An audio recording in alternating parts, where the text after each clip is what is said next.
à écouter débattre nos chers politiciens. Il faut bien avouer que la comédie humaine a encore un très bel avenir devant elle.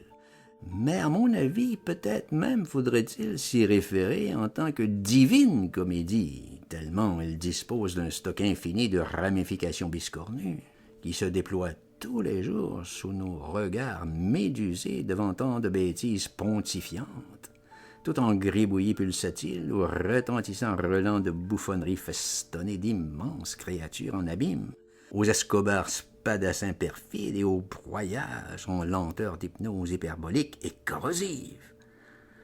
Et ces séances tenantes que je m'empresse de consulter mon précieux diagramme d'Hertzsprung-Russell, grâce auquel il m'est loisible de percer à jour tous les lits de ténèbres distillés par tant d'années de dérive émanant du grand pavillon noir aux âmes mortes, me permettant ainsi de syntoniser l'ineffable rumeur d'infini, celle-là même qui est générée par les délicates composantes ultra fines de la petite fabrique des axiomes spéculatifs régissant la grande fable du monde.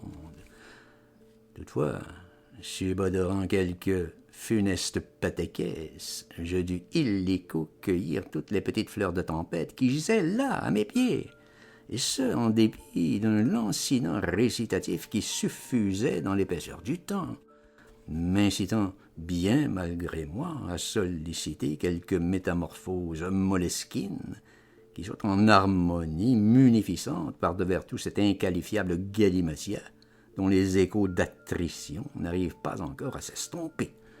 Et là, un tant soit peu effaré par tout ce bruissement en reptation sostenuto, je décide péremptoirement de convoquer tous mes frères mandarins de la pluie qui, grâce à leurs féroces chiens de guerre, sauront m'offrir toutes les ivresses nostalgiques me permettant de me soustraire à l'implacable et irrésistible fascination de la forêt aux 1000 enfers secrets. Mes gars aux confluences mortelles qui, par le biais de guinchantes illuminations fallacieuses, risquent de vous précipiter corps et âme dans d'effroyables gouffres sans fond. Heureusement, faute de disposer de mon fabuleux sextant de bronze, je consulte mon petit gnomon de poche et vlan. Je fonce, plein sud, par-delà l'immense grabène du Labrador, pulvérisant au passage d'incroyables monadnocs aux éclaboussures d'escarbilles, toutes floculantes et aux voussures tout en porosité d'émergence zigzag, et aux décombres en embrun de grabuges rauques et opaques. Seulement voilà, pendant ce temps, quelque part dans la galaxie, au palais des fêtes, là où les délices en rafale taquinent l'infini subversif, là où les chasseurs d'étincelles se retrouvent tous au festin des dieux, directement sous le chaud soleil d'Aldébaran, là où se déploient les grandes fantasmagories du monde, tout infusé d'astres lactescents, et qui vont dès lors, tels des échos d'esquifs blindés, rejaillir en grisantes ondes gravitationnelles diffusées par les impassibles passeurs d'éternité.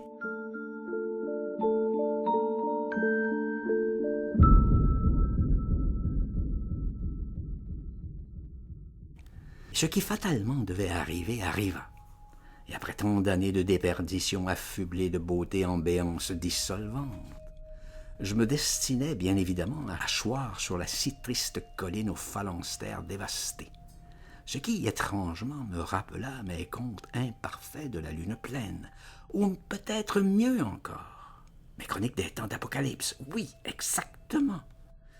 Ah, si je le connais bien, ce paysage si sombre et si désolé, où la part manquante des anges se cache dans l'éloignement du monde, tout juste sous la mélancolie récitative de mes petites muses mutines. Et là, je vois dans le lointain toutes mes anciennes chimères émerger en épigrammes spéculatifs, sous un ciel aux affadissements noirs d'ivoire, et fatalement, je songe à mes noces mystagogiques sur le pont des arts, et ce bien avant que toutes mes mirifiques miragineries, en calembredène d'oscillations vacillantes, n'aient été complètement étranglées sous d'horribles basculements ou vociférations tout en déclivité de jacqueries pléthoriques, et en brimades de briscard ou déferlements d'invincibilité, et aux détestations de folerie en imbroglio de cavatines persiflantes et aux accablements de tendeurs si blafardes et abracadabrantesques. Je me vois encore buvotant à même mes petites mécaniques d'espoir très lumineuses et surveillant tous les jours l'émergence métaphorique d'un brelan d'as symbolisant la monade absolue, celle-là même qui crée toute l'opaline légèreté de la grâce dans les harmonies de nos corps célestes, aux radieuses somptuosités toutes mates et feutrées, par devers d'étranges bifurcations ou délabrements de buissons ardents, et aux soliloques en vertige de staccato rhodomontants. Seulement voilà, à nous échapper, je sais bien la propension qu'ont les choses, et ne perdrai jamais mémoire de l'époque glorieuse de nos baisers de basalte bleu.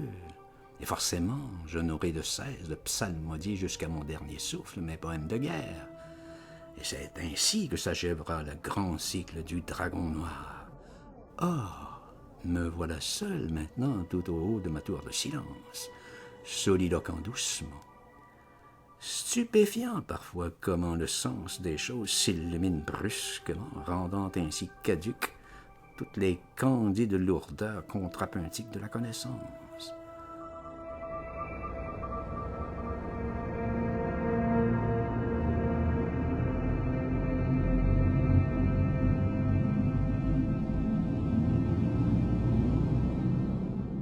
Toutefois, il m'est pénible, voire même très éprouvant, d'observer l'effondrement de tous mes élans par devers cette sacro-sainte connaissance, moi ex-champion toute catégorie sur ce plan. Me voilà confronté, bien malgré moi, à l'évidence d'une inutilité superfétatoire, d'une futilité dérisoire, de broutilles frivoles, stériles et vaines. Ça, c'était pas prévu. Quelqu'un a déjà dit: l'insensibilité fait les monstres, qualité apparemment très prisée chez nos chers politiciens. Et l'indifférence fait les sages. Il faut donc s'alléger au fur et à mesure qu'on s'enfonce dans notre voyage au bout de la nuit, si on aspire à l'envol de l'ange. Et comme j'arrive lentement, mais sûrement, en vue de l'immense plaine aux béances d'infini, et ne serait-ce que par pure reconnaissance par devers ce miracle absolument stupéfiant qu'est la vie, suivre la vie de Céline. Tout ce qui n'est pas poète en ce monde est assuré de mon effroyable mépris. Bon, un peu excessif peut-être, mais c'est Céline. Par ailleurs, on me dit qu'apparemment, pour la traversée du Styx, Caron est très exigeant sur le poids des bagages. Mieux vaut voyager léger. Amour et poésie, légèreté absolue. Oh, mais vous entendez? Musique pour funérailles, semble-t-il.